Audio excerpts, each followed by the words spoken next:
अल्लाह पाक फरमाता है वमन यामल मिनस्सालिहात मिन ज़करिन औ उन्सा व हुवा मुमिन फ़उलाइका यदखुलूनल जन्नह वला युज़लमूना नक़ीरा। कि जो मर्द या औरत नेक अमल करे, ये सूरह निसा की आयत है, आयत नंबर 124, कि जो भी मर्द या औरत नेक अमल करे, उसके बाद अल्लाह पाक ने शर्त लगा दी वह हुआ मोमिन, और साथ में ये शर्त है कि वो ईमान वाला।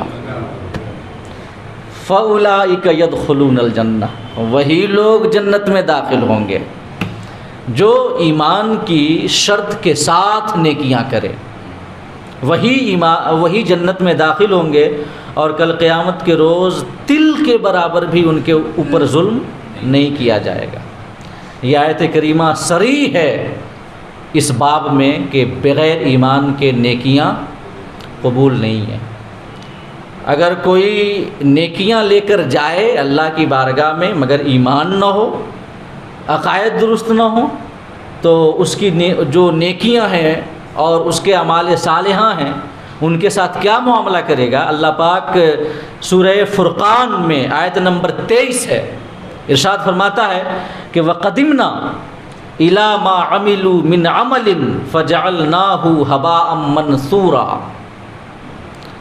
कि हम उनके आमाल की जानिब जो आमाले सालिहा तो लेकर के आएंगे लेकिन उनके पास ईमान की दौलत नहीं होगी, हम उनके आमाल की जानिब तवज्जो करेंगे तो उनके आमाल को ज़र्रात की शक्ल में तब्दील कर देंगे, ज़र्रात की तरह कर देंगे कि जैसे रोज़न की धूप में जो बिखरे हुए ज़र्रात हमें नाचते हुए नज़र आते हैं, उन्हीं ज़र्रात की तरह हम उनकी नेकियों को कर देंगे कल क़यामत के रोज़, कोई उन्हें अज्र नहीं दिया जाएगा। और इन दो आयात के अलावा कई सारी अहादीस हैं बुखारी की, मुस्लिम की, कि जिनमें नबी अकरम सल्लल्लाहु अलैहि वसल्लम ने सिर्फ़ ईमान पर जन्नत की बशारत दी है। अल्लाह के रसूल सल्लल्लाहु अलैहि वसल्लम ने कोई नेकियों का ज़िक्र नहीं किया है ईमान के साथ, कि जिनमें से एक वो हदीस जो मैंने पिछली नशिस्त भी आपके सामने पेश की थी, हज़रत अबू हुरैरा रज़ियल्लाहु ताला अन्हु की हदीस पाक है। हज़रत अबू हुरैरा इरशाद फरमाते हैं कि एक बार हम एक जमाअत में आक़ाए करीम सल्लल्लाहु अलैहि वसल्लम के साथ आपकी बारगाह में बैठे थे, हमारे साथ अबू बकर और उमर भी थे। अचानक अल्लाह के रसूल खड़े हुए और कहीं चले गए, आपको आने में देर हो गई तो हमें डर हुआ कि कहीं कोई आपको नुकसान न पहुंचा दे, क्योंकि मुनाफिकीन बकसरत थे और उसके अलावा यहूद व नसारा इस्लाम और मुसलमानों और पैगम्बर इस्लाम को तकलीफ़ देने के दर पे थे। तो हज़रत अबू हुरैरा ने सोचा, सहाबा ने सोचा कि कहीं ऐसा ना हो कि कोई आका को तकलीफ़ पहुंचा दे। तो हज़रत अबू हुरैरा कहते हैं कि हम उठ खड़े हुए, सबसे पहले मैं खड़ा हुआ आका की तलाश के लिए और मैं निकल पड़ा ढूंढने के लिए। मैं ढूंढते ढूंढते बनु नज्जार जो कि अंसार का एक कबीला है, बनु नज्जार के बाग के करीब पहुंचा तो मेरे दिल ने गवाही दी कि हो सकता है आक़ाए करीम सल्लल्लाहु अलैहि वसल्लम इसी बाग के अंदर तशरीफ़ फरमा होंगे। मैंने उस बाग के चारों तरफ मैंने चक्कर लगाया लेकिन कहीं कोई दरवाज़ा नहीं मिला। मैंने देखा एक छोटा सा नाला था कि जो कि बाग के अंदर जाता था। मैं लोमड़ी की तरह घिसटते हुए उस नाले से बाग के अंदर दाखिल हो गया। अंदर गया तो आका तशरीफ़ फरमा थे। आका करीम सल्लल्लाहु अलैहि वसल्लम ने मुझे देखा तो पूछा, ए अबू हुरैरा क्या हाल है? तो हज़रत अबू हुरैरा बयान करते हैं कि मैंने अर्ज़ किया, या रसूल अल्लाह, आप हमारी जमात से उठ के चले आए, आपको आने में देर हुई, हमें अंदेशा हुआ कि कोई आपको नुकसान न पहुंचा दे। सबसे पहले मैं परेशान हुआ और मैं और सहाबा आपको तलाश करने निकल पड़े। यहाँ पे अभी मैं आया हूँ, पीछे सहाबा भी आ रहा है। अबू बकर व उमर भी आ रहे हैं। आका करीम सल्लल्लाहु अलैहि वसल्लम ने अपने नालैन हज़रत अबू हुरैरा को अता किए। अपने नालैन, हदीस के अल्फाज हैं कि वआतानी नालैह फ़क़ाल इज़हब बिनालैया हातैन फ़मन लक़ियका मिन वराई हाज़ल हाइत यशहदु अल्लाह इलाहा इल्लल्लाह मुस्तयक़िनन बिहा क़ल्बुहु फ़बश्शिरहु बिल जन्नह।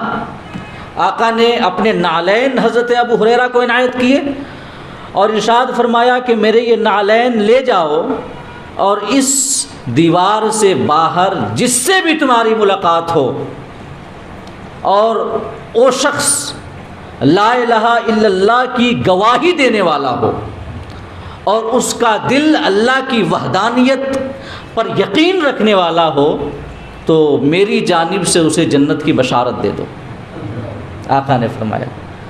और अगर कोई सबूत मांगे कि सबूत क्या है कि आका ने फरमाया है, तो मेरे ये नालैन पेश कर देना। हज़रत अबू हुरैरा बाहर निकले बाग से। इत्तेफाक से जिस ज़ात से सबसे पहले मुलाकात हुई वो ज़ात हज़रत उमर की थी। हज़रत उमर ने देखा अबू हुरैरा कहाँ, और हाथों में आका के नालैन हैं, कहाँ जा रहे हैं आप? तो अबू हुरैरा ने ये कहा कि आका करीम सल्लल्लाहु अलैहि वसल्लम ने ये नालैन देकर मुझे हर उस शख्स को जन्नत की बशारत देने को कहा है जो कि ईमान वाला हो। ला इलाहा इल्लल्लाह यानी कलिमा, जो कलिमा तौहीद है, ला इलाहा इल्लल्लाह मुहम्मदुर रसूलुल्लाह पढ़ने वाला हो, उसको जन्नत की बशारत देने को अल्लाह के रसूल ने हमें हुक्म दिया है। हज़रत उमर ने आपके सीने पे मारा। हज़रत अबू हुरैरा पीठ के बल गिर पड़े, रोते हुए आका की बारगाह में हाजिर हुए।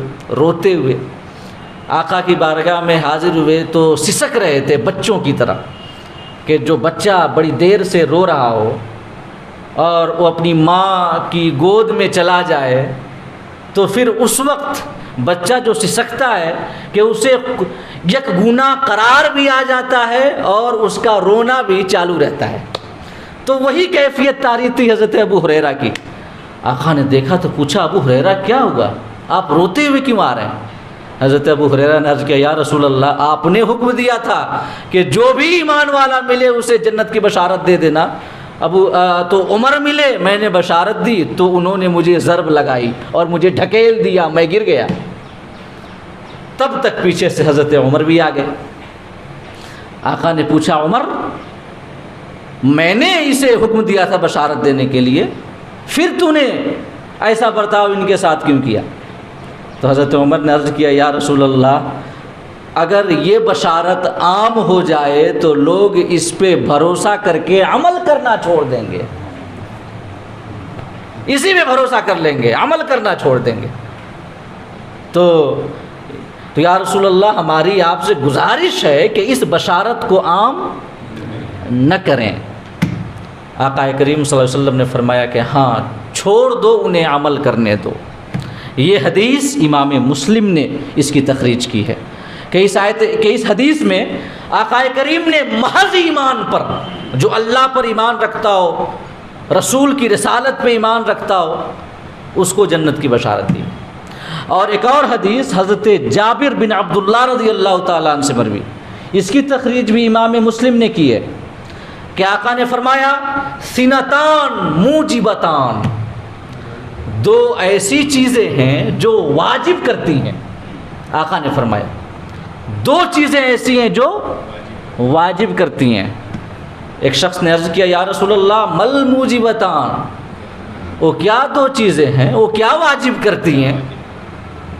तो आका ने फरमाया, मम माता युश्रिकु बिल्लाहि शैआ दखलन नार, जो इस हाल में मरे कि वो अल्लाह के साथ किसी का शरीक ठहराता हो, शिर्क करता हो, तो ये अकीदा ऐसा है जो जहन्नम को वाजिब करता है। दखलन नार, ऐसे अकीदे पे मरने वाला शख्स जहन्नम में दाखिल होगा। उसके बाद आका ने फरमाया, व मम्मात ला युश्रिकु बिल्लाहि शैआ दखलल जन्नह, और जो इस हाल में मरे कि वह अल्लाह के साथ किसी को शरीक न ठहराता हो, शिर्क का गुनाह उसके दामन पे न हो, तो ये ऐसा अकीदा है जो जन्नत को वाजिब करता है कि ऐसे अकीदे के साथ इस दुनिया से जाने वाला शख्स जन्नती है। इस हदीस में भी आका ने महज ईमान पे जन्नत की बशारत दी, सिर्फ ईमान पे। और हदीस सुन लें, हज़रत उस्मान बिन अफ़्फ़ान रज़ियल्लाहु ताला अन्हु रिवायत करते हैं, इसकी तखरीज भी इमाम मुस्लिम ने की। हज़रत उस्मान ये इरशाद फरमाते हैं, रिवायत करते हुए बयान करते हैं कि अल्लाह के रसूल ने फरमाया, मम माता व हुवा यअलमु अन्नहु ला इलाहा इल्लल्लाह दखलल जन्नह, जो मरे इस हाल में कि वो मानता हो कि अल्लाह के सिवा कोई माबूद नहीं, आका ने फरमाया वो जन्नत में दाखिल होगा। जो इस हाल में मरे कि वो ला इलाहा इल्लल्लाह पे यकीन रखता हो। और याद रखिए, ला इलाहा इल्लल्लाह की हैसियत एक नाम की है। कलिमा तय्यबा जो है, कलिमा तय्यबा में फ़कत ला इलाहा इल्लल्लाह तो नहीं ना है, बल्कि ला इलाहा इल्लल्लाह मुहम्मदुर रसूलुल्लाह है। मैं आपको बता चुका हूँ पिछली नशिस्त को कि तौहीद ईमान तब बनता है जब बीच में वासिता रिसालत हो। तो पूरा कलिमा फ़कत ला इलाहा इल्लल्लाह नहीं है, बल्कि ला इलाहा इल्लल्लाह मुहम्मदुर रसूलुल्लाह है। ये हदीस में आया कि जो ये मानता हो कि ला इलाहा इल्लल्लाह को मानता हो, जो ला इलाहा इल्लल्लाह को, तो इससे मुराद पूरा कलिमा है। यानी ला इलाहा इल्लल्लाह मुहम्मदुर रसूलुल्लाह को जो मानता हो, आका ने बशारत दी दखलल जन्नह, वो जन्नत में दाखिल होगा। एक और हदीस हज़रत उबादा बिन सामित रज़ियल्लाहु ताला अन्हु से रिवायत है। आका ने फरमाया कि हज़रत उबादा बिन सामित ये रिवायत करते हैं कि समिअतु रसूलल्लाह यक़ूल, मैंने अल्लाह के रसूल सल्लल्लाहु अलैहि वसल्लम को ये फरमाते हुए सुना कि मन शहीदा अल्लाह इलाहा इल्लल्लाह व अन्ना मुहम्मदर रसूलुल्लाह हर्रमल्लाहु अलैहिन नार, कि जो इस बात की गवाही दे कि अल्लाह के सिवा कोई माबूद नहीं और मोहम्मद अल्लाह के रसूल हैं, तो अल्लाह ने उसके ऊपर जहन्नम को हराम कर दिया है। तो इसमें तो आकाए करीम सल्लल्लाहु अलैहि वसल्लम ने सिर्फ ईमान पर, महज ईमान पर फ़कत दुखूले जन्नत की बशारत नहीं दी, बल्कि इस बात की भी बशारत दी कि उसके ऊपर जहन्नम हराम है, जहन्नम की आग हराम है। आका ने ये फरमाया, यानी दुखूले अव्वली की बशारत दी कि वो बग़ैर जहन्नम में जाए, बग़ैर जहन्नम की आग की सज़ा को चखे, सीधे जन्नत में जाएगा। जहन्नम की आग उसके ऊपर हराम है। लेकिन यहाँ पर एक बात मैं अर्ज़ कर दूँ कि ये भी हकीकत है कि कुछ ईमान वाले होंगे जो अपने गुनाहों की शनाअत की वजह से जहन्नम में जाएंगे। ला इलाहा इल्लल्लाह पढ़ने वाले होंगे, अल्लाह की वहदानियत, रसूल की रिसालत की गवाही देने वाले होंगे, मगर वो जहन्नम में जाएंगे। हदीसें हैं, अहादीसें सहीहा वारिद हैं इस सिलसिले में। अभी मैं आपके सामने एक हदीस पेश करूंगा जो बड़ी प्यारी हदीस है और बड़ी ईमान अफरोज़ है, मैं आगे पेश करूंगा आपके सामने। तो इसमें जो आका ने फरमाया कि जो गवाही दे, फ़कत ईमान का तज़किरा फरमाया आका ने, आमाल सालिहा का जिक्र नहीं किया, और उसके साथ साथ जहन्नम की आग के हराम होने की बशारत दे दी। तो क्या मतलब है इस हदीस का कि वो जहन्नम में जाएगा ही नहीं। हालांकि दूसरी हदीसें कहती हैं कि अगर गुनहगार है तो जाएगा, अगर अल्लाह चाहेगा। तो इस हदीस में जो आका ने फरमाया कि जहन्नम की आग हराम है, तो इसकी शरह करते हुए शारहीन हदीस यही फरमाते हैं कि जिसके ऊपर अल्लाह का फ़ज़ल होगा और अल्लाह जिसके तमाम गुनाहों की मग़फ़िरत फरमा के उसे बग़ैर जहन्नम में जाए जन्नत में दाखिल करेगा।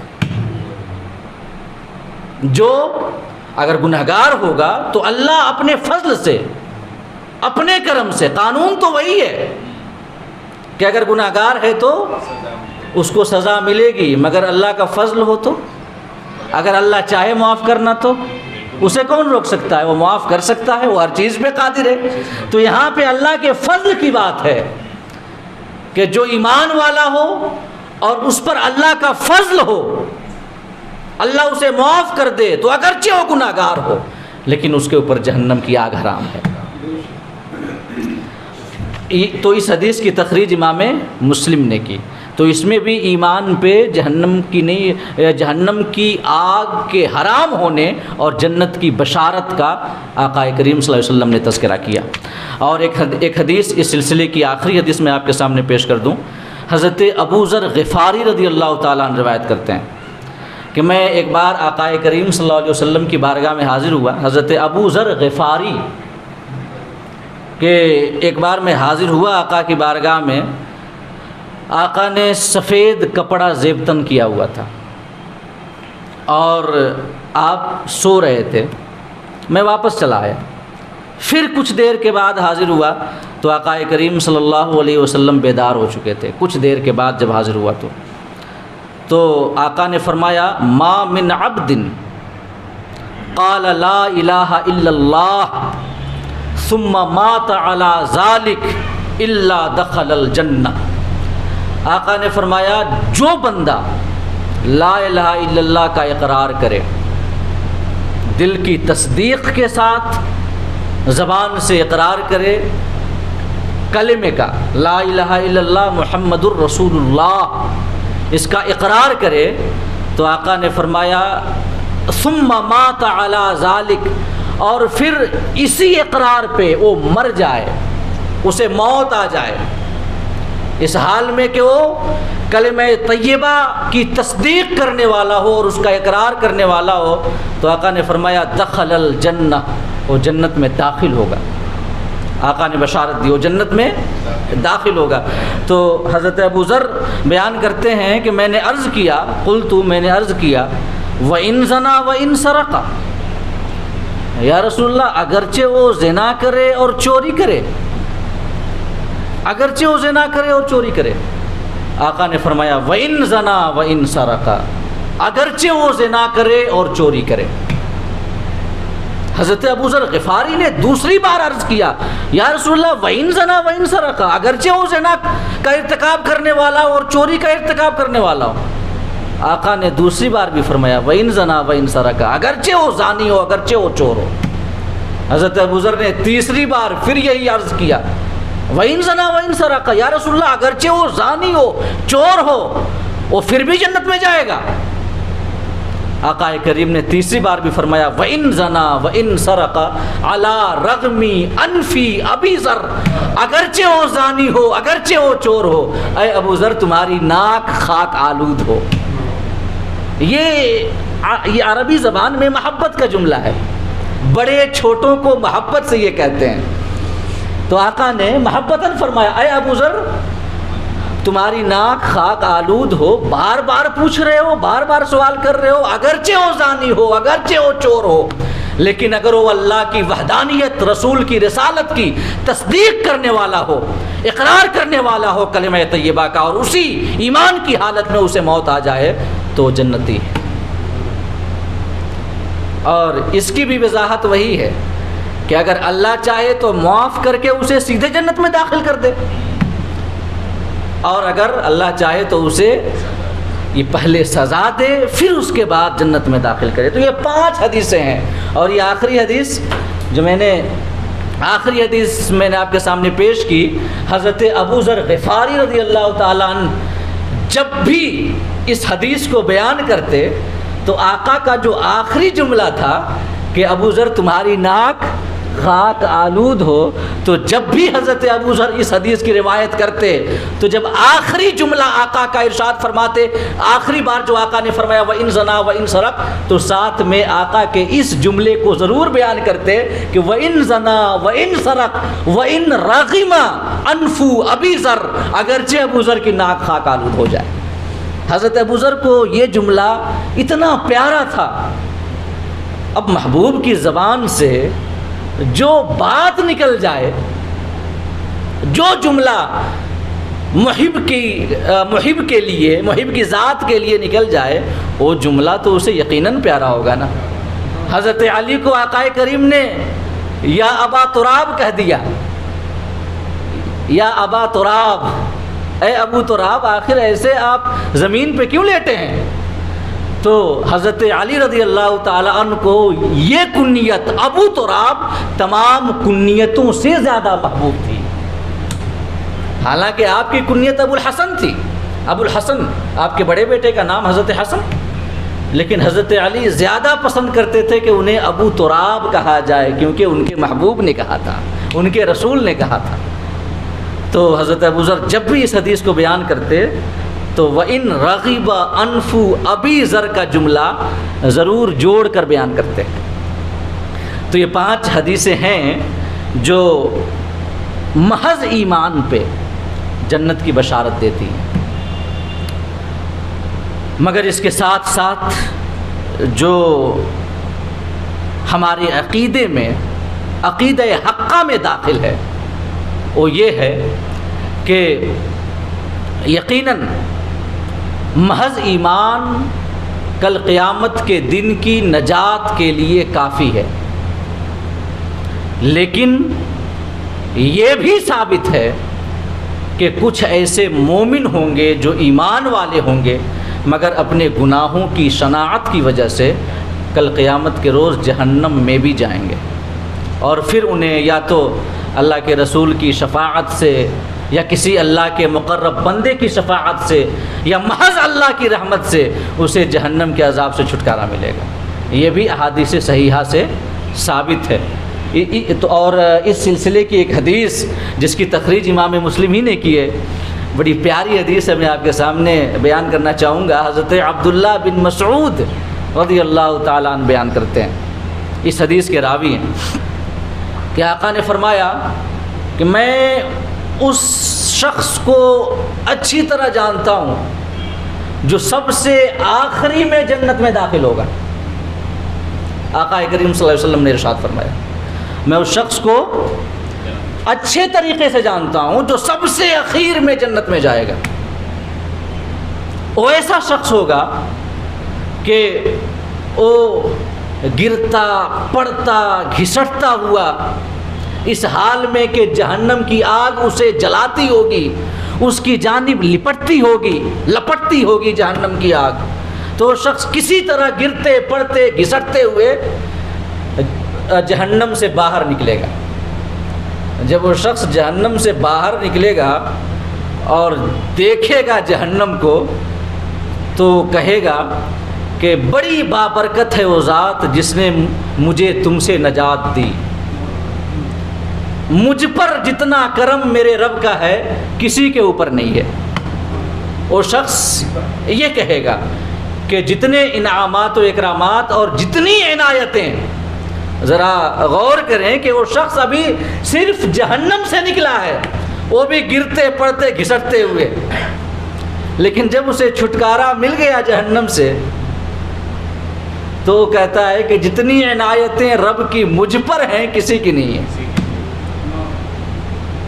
फिर अल्लाह रब्बुल इज़्ज़त उसके पास एक इंतहाई सायादार फलदार दरख्त उसके सामने ज़ाहिर करेगा। वो दरख्त बड़ा घना होगा, सायादार होगा, उसमें इंतहाई खूबसूरत और लजीज फल लगे होंगे। जब वो उस दरख्त को देखेगा तो उसके दिल में लालच पैदा होगी, हिर्स पैदा होगी। वो अर्ज़ करेगा, मौला मुझे उस दरख्त के साए में पहुंचा दे ताकि मैं उसके दरख्त के साए में आराम करूं और उसका फल खाऊं और उसके फल के पानी से अपनी प्यास बुझाऊं और सैराबी हासिल करूं। अल्लाह पाक से दुआ करेगा।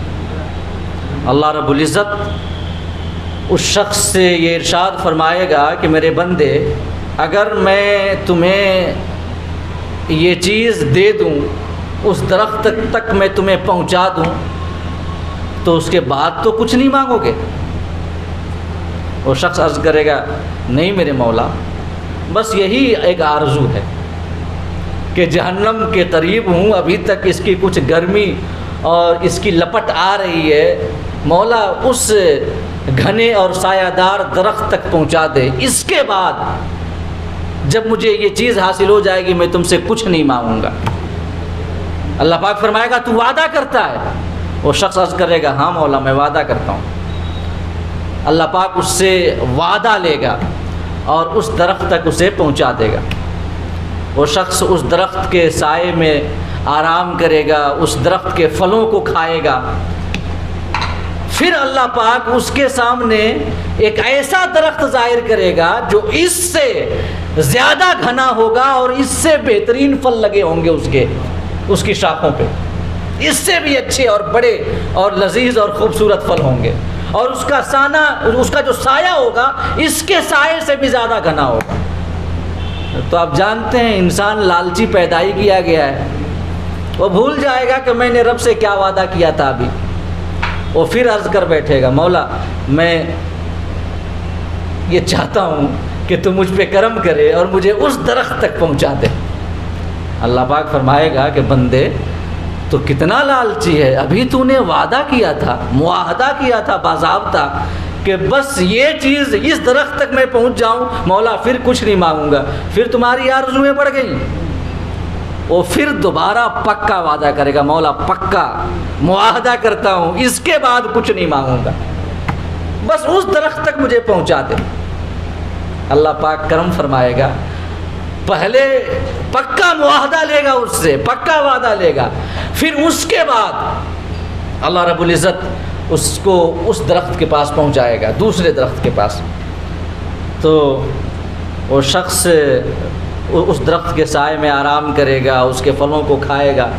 फिर अल्लाह पाक जन्नत के दरवाज़े के पास एक तीसरा दरख्त उसके सामने ज़ाहिर करेगा जो पिछले दोनों दरख्तों से ज़्यादा घनादार होगा और उसके फल दोनों दरख्तों के फलों से ज़्यादा बेहतर होंगे। तो वो शख्स जब तीसरे दरख्त को देखेगा फिर अर्ज़ करेगा मौला वहाँ तक पहुँचा दे, वहाँ तक पहुँचा दे और ये आखिरी है, इसके बाद मैं कुछ नहीं मांगूंगा, कुछ मुतालबा मैं तुमसे इसके बाद कुछ तलब ही नहीं करूंगा मेरे मालिक, बस वहाँ पहुँचा दे। अल्लाह रब्बुल इज़्ज़त ये फिर फरमाएगा कि बंदे तू बार बार वादा करता है, बार बार तोड़ता है, ये आखिरी है ना, इसके बाद तो और कुछ नहीं मांगेगा, ये पक्का वादा नहीं मौला अब कुछ नहीं मांगूंगा। अल्लाह पाक उससे वादा लेने के बाद फिर उसे तीसरे दरख्त के पास पहुंचा देगा और वो दरख्त जन्नत के दरवाज़े पे होगा, सामने ही जन्नत का गेट, खूबसूरत गेट होगा। जब वहाँ से उसकी निगाह जन्नत के गेट पे पड़ेगी, जन्नत के खूबसूरत दरवाज़े पे, तो अर्ज़ करेगा मौला आखिरी बस इस जन्नत में दाखिल कर दे, इस जन्नत में दाखिल कर दे। अल्लाह पाक फरमाएगा कि मेरे बंदे तो कितना बड़ा लालची है, बार बार वादा करता है, बार बार तोड़ता है, आखिर तुम्हारा ये सवाल कब ख़त्म होगा, कब ख़त्म होगा बता तू। जा मैं तुम्हें जन्नत में दुनिया और उसी की मिस्ल, दुनिया ही के मिस्ल और दुगनी जगह तुम्हें अता करता हूं, अब तो तुम्हारा सवाल ख़त्म हो जाएगा। जितनी वसी व अरीज़ दुनिया है उससे दुगनी जगह मैं तुम्हें जन्नत में देता हूँ, जा आराम कर, आयश कर, अब तो तुम्हारा सवाल ख़त्म हो जाएगा अगर मैं तुम्हें इतना दे दूँ तो वो बंदा ये अर्ज़ करेगा मौला तू मुझसे मजाक करता है जबकि तू रब्बुल आलमीन है। यहाँ तक बयान करने के बाद हज़रत अब्दुल्ला बिन मसूद हंस पड़े। यहाँ तक बयान करने के बाद फिर आपने जो सामईन बैठे हुए थे सामने उनसे पूछा कि तुम लोग मुझसे पूछोगे नहीं कि मैं क्यों हंसा? तो ये लोगों ने पूछा कि हाँ हुजूर बताएं आप क्यों हंसे? तो हज़रत अब्दुल्ला बिन मसूद रज़ियल्लाहु ताला ने इरशाद फरमाया क्योंकि यहाँ तक बयान करके हमारे आका भी हंसे थे, यहाँ तक बयान करके आका भी हंसे थे। तो सहाबा ने पूछा था या रसूल अल्लाह क्यों हंसे? तो आका ने फरमाया था क्योंकि उस शख्स की बात सुनकर अल्लाह रब्बुल इज़्ज़त ने ज़िहक फरमाया था। जब उसने ये कहा कि मौला तू मुझसे मजाक करता है, तू तो रब्बुल आलमीन है। तो अल्लाह पाक उसकी ये बात सुन के ज़िहक फरमाएगा, अल्लाह हंसेगा अपनी शान के लायक। याद रखिएगा, अल्लाह हंसने से पाक है। हंसना, ज़िहक करना, तबस्सुम करना, काका, ये सब जिस्मानियात की खुसूसियात में से हैं। अल्लाह जिस्मानियात से पाक है। अल्लाह के ज़िहक फरमाने का मतलब उलमा ये बयान करते हैं कि अल्लाह उससे राज़ी हो जाएगा। तो जब वो ये अर्ज़ करेगा, मौला तुम मुझसे मजाक करता है, तो रब्बुल आलमीन है, अल्लाह रब्बुल इज़्ज़त उससे राज़ी हो जाएगा। और उसी रज़ा की ताबीर आका ने ज़िहक से की कि अल्लाह ज़िहक फरमाएगा और उसके बाद फरमाएगा, मेरे बंदे मैं मजाक नहीं करता, मैं रब्बुल आलमीन हूँ, हर चीज़ पे कादिर हूँ। मैं रब्बुल आलमीन हूँ, हर चीज़ पे कादिर हूँ, मैं मजाक नहीं करता। और यही रिवायत, यही हदीस एक दूसरे तरीक़ से मरवी है, इमाम मुस्लिम ही ने तखरीज की है कि जब वो बंदा ये अर्ज़ करेगा कि मौला मुझे जन्नत में दाखिल कर दे, अल्लाह उसे जन्नत में दाखिल कर देगा, तो देखेगा कि तमाम जगहें पुर हो चुकी हैं, सब के सब अपने अपने महलों पे काबिज़ हो चुके हैं, कहीं पे कोई जगह नहीं है। तो अल्लाह रब्बुल इज़्ज़त से अर्ज़ करेगा, मौला कहाँ मैं रहूँ, यहाँ तो कोई जगह ही नहीं दिख रही, ये हमारा कोई ठिकाना ही नज़र नहीं आ रहा है, कहाँ रहूँ मैं। तो अल्लाह रब्बुल इज़्ज़त, और वो जब वो ये अर्ज़ करेगा कि मौला मुझे जन्नत में दाखिल कर दे, तो अल्लाह पाक उससे फिर ये मुआहदा ले चुका होगा कि ये आखिरी है ना, बस दाखिल ही होना है ना, और तो कुछ नहीं चाहिए। कहा कि नहीं मौला, बस दाखिल होना है, और कुछ नहीं चाहिए। लेकिन जब वो दाखिल हो जाएगा और बड़े बड़े महल्लात देखेगा सोने चांदी के, और देखेगा कि लोग दादे आयश दे रहे हैं, तो उसकी आरज़ुएं फिर मचल उठेंगी, उसका हिर्स वो फिर जाग जाएगा, उसका जो हिर्स होगा, जो वादा किया होगा रब से कि मौला खाली दाखिल कर दे और कुछ नहीं मांगूंगा, उसे भी भूल जाएगा। और उस वादा को तोड़ते हुए अर्ज़ करेगा, मौला कोई ठिकाना भी मिल जाए रहने के लिए, कोई जगह भी मिल जाए, यहाँ पर तो कोई जगह दिख नहीं रही, सब के सब काबिज़ हैं। तो अल्लाह पाक फरमाएगा कि मेरे बंदे तू बार बार वादा करता है, बार बार तोड़ता है, ये बार बार का वादा करना तोड़ना ये सब छोड़, एक ही बार में तुम्हें जितना चाहिए मांग ले, जितना चाहिए मांग ले। ज़रा गौर करें, ये इनायात व अल्ताफ़ की बारिशें उस बंदे पे हो रही हैं जो कि जिसका मकाम जन्नत में सबसे कम है, जो सबसे आखिरी में जन्नत में जा रहा है, सबसे आखिर में जा रहा है वो बंदा, कि जिसका मकाम सबसे कम तरीन है जन्नत में, उसके ऊपर अल्ताफ़ और इनायात की क्या बारिशें हो रही हैं। ज़रा गौर करें, अल्लाह फरमाएगा, बंदा बार बार तू वादा करता है, तोड़ता है, बार बार कहता है अब नहीं मांगूंगा, बार बार मांगता है, ऐसा कर, एक बार में तुम्हें जितना चाहिए मांग ले। तो वो शख्स मांगेगा, मौला ये दे दे, ये दे दे, ये दे दे, ये दे दे। जब उसकी याददाश्त ख़त्म हो जाएगी तो अल्लाह रब्बुल इज़्ज़त उसके ऊपर ये भी करम फरमाएगा कि अल्लाह फरमाएगा, बंदा ये भी मांग ले, ये भी मांग ले, ये भी मांग ले, ये भी मांग ले। ये अल्लाह की अल्ताफ़ व इनायात हैं, ये उसके करम और बेपाया उसके इनामात हैं। बंदा ये भी मांगे, अल्लाह पाक उसे याद दिलाएगा, मेरे बंदे ये भी मांग ले, ये भी मांग ले। जब वो सब कुछ मांग चुकेगा तो अल्लाह पाक फरमाएगा, जा तूने जितना मांगा उतना और उससे बढ़कर 10 गुना और दिया। तब वो अर्ज़ करेगा, मौला तू मुझसे मजाक करता है जबकि तू रब्बुल आलमीन है। तो अल्लाह पाक फरमाएगा, नहीं मैं मजाक नहीं करता। उसकी ये बात सुन के अल्लाह से हक फरमाएगा अपनी शान के मुताबिक, अल्लाह हंसेगा और उसके बाद फरमाएगा, नहीं मैं मजाक नहीं करता, मैं हर चीज़ पे कादिर हूँ। ये उसकी नेमतें हैं, उस शख्स को ये नेमतें हासिल होंगी जिसका कम तरीन दर्जा होगा जन्नत के अंदर। तो बाकी लोगों को अल्लाह रब्बुल इज़्ज़त जन्नत में कितनी नेमतें अता करेगा और उन्हें कितना नवाजेगा, हम महज़ तसव्वुर कर सकते हैं। हदीस में आया ना कि जन्नत की नेमतें वो हैं कि ला ऐनुन रअत वला उज़्नुन समिअत वला खतर अला क़ल्बि बशर, न किसी आँख ने देखा, न किसी कान ने सुना, न किसी के दिल में ख़याल तक गुज़रा। तो ये हदीस इस बात को वाज़ेह करती है कि कुछ मोमिन होंगे मगर वो जहन्नम में जाएंगे। तो लिहाजा आक़ाए करीम सल्लल्लाहु अलैहि वसल्लम ने जिन अहादीस में महज ईमान पर नजात की बशारत दी है, उससे मुराद नजात मुतलक़ा है, मुतलक नजात कि अल्लाह उसे छुटकारा देगा। अब चाहे अपने फजल की वजह से पहले दे दे या उसके गुनाहों की सज़ा देने के बाद उसे बाद में नजात दे, मगर उसे नजात मिलेगी अगर वो ईमान वाला होगा तो। और अगर अल्लाह का फजल होगा तो अगर गुनहगार भी होगा तो अल्लाह बख्श देगा उसे और उसे पहले ही जन्नत में दाखिल कर देगा। फजल अल्लाह का फजल हो जाए तो फिर। और मगर कानून जो है ना, कानून यही है, कानून यही है कि दुखूल अव्वली के लिए सबसे पहले बग़ैर जहन्नम में जाए, जन्नत में दाखिल होने के लिए शर्त यह है कि ईमान के साथ आमाले सालिहा भी हों। ये कानून है।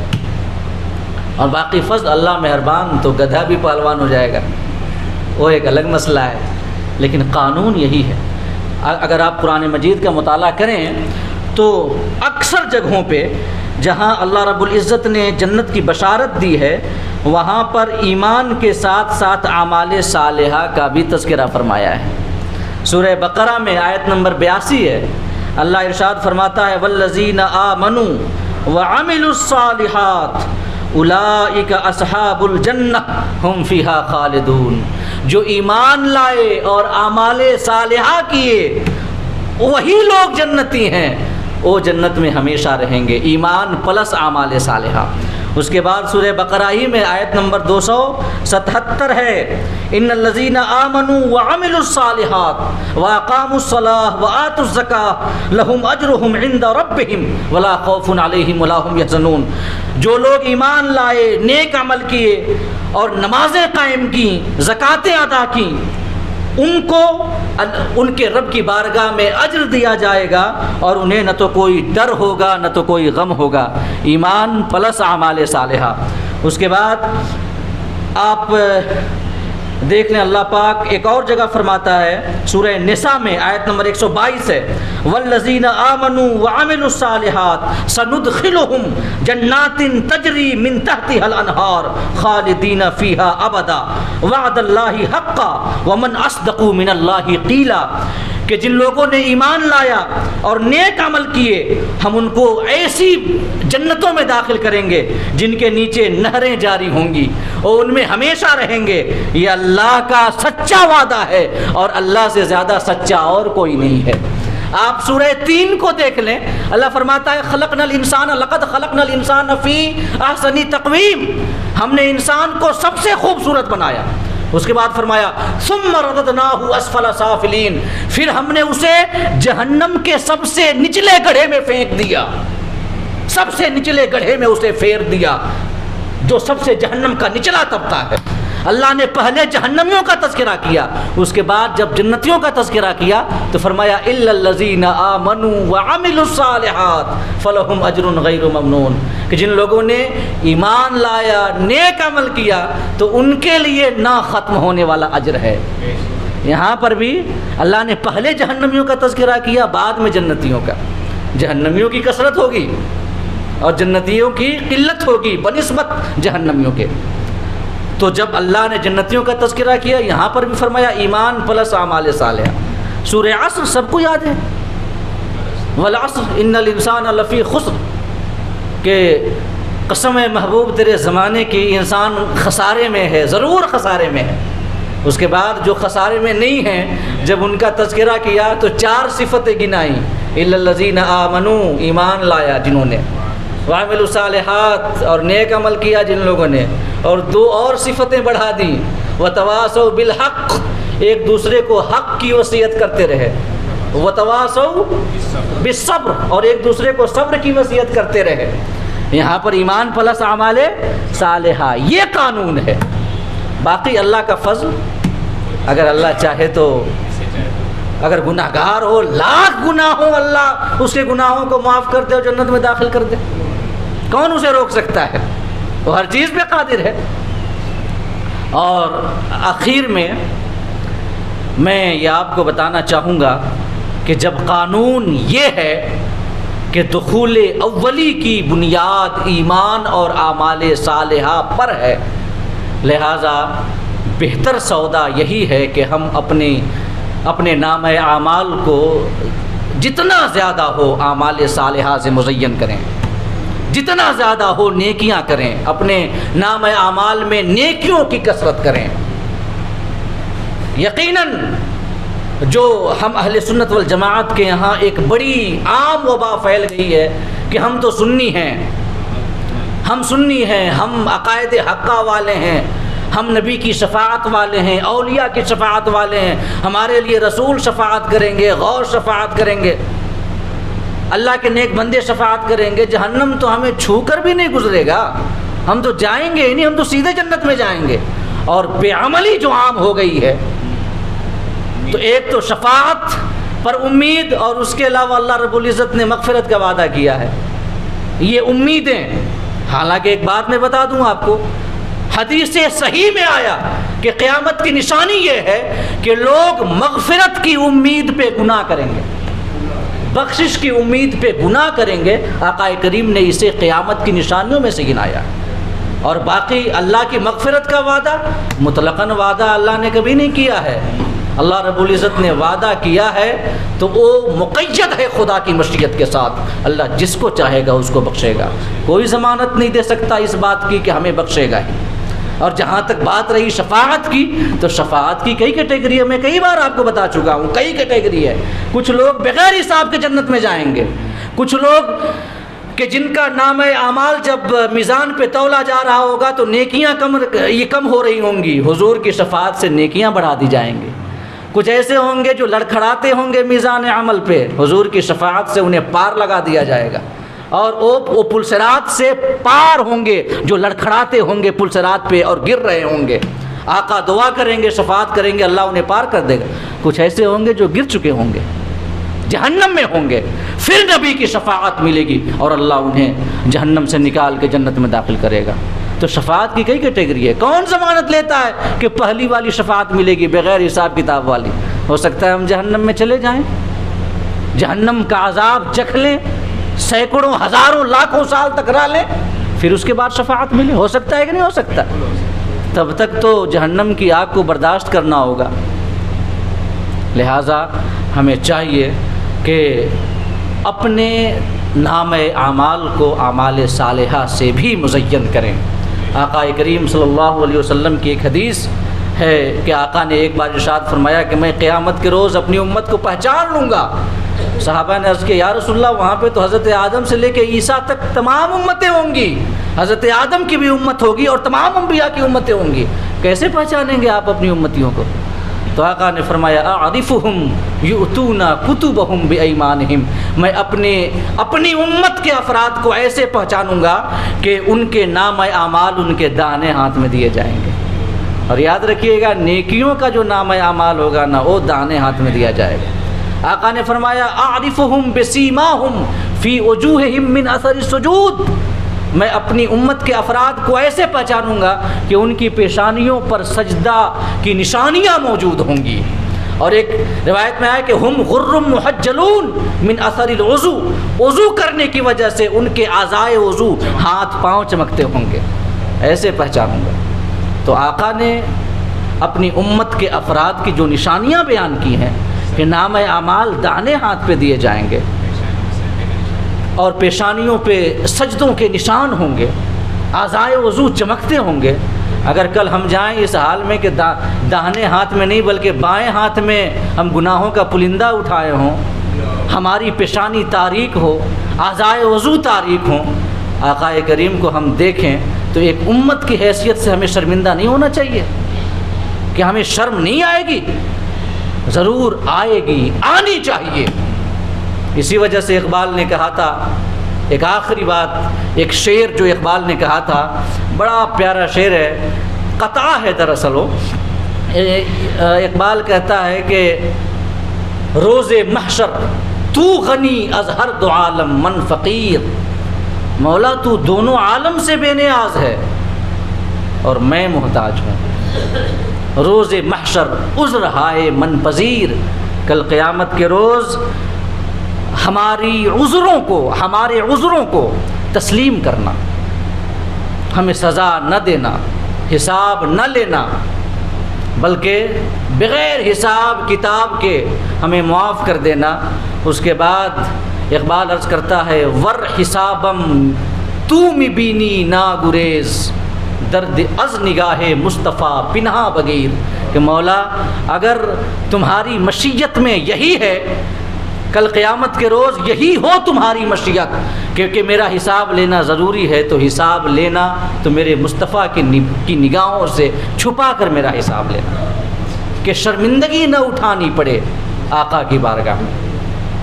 तो लिहाजा हमें चाहिए कि अल्लाह रब्बुल इज़्ज़त ने हमें ईमान अता किया, उसका फ़ज़ल है, अक़ायद हक़्क़ा की दौलत से हमें माला माल किया, उसका फ़ज़ल है, मगर इसके साथ साथ आमाल सालिहा से नाम आमाल को मुज़य्यन करें। अल्लाह रब्बुल इज़्ज़त हम सब को कहने से ज़्यादा और सुनने से ज़्यादा अमल करने की तौफ़ीक़ अता फ़रमाए। आमीन व आखिर दावाना अनिल हम्दुलिल्लाहि रब्बिल आलमीन।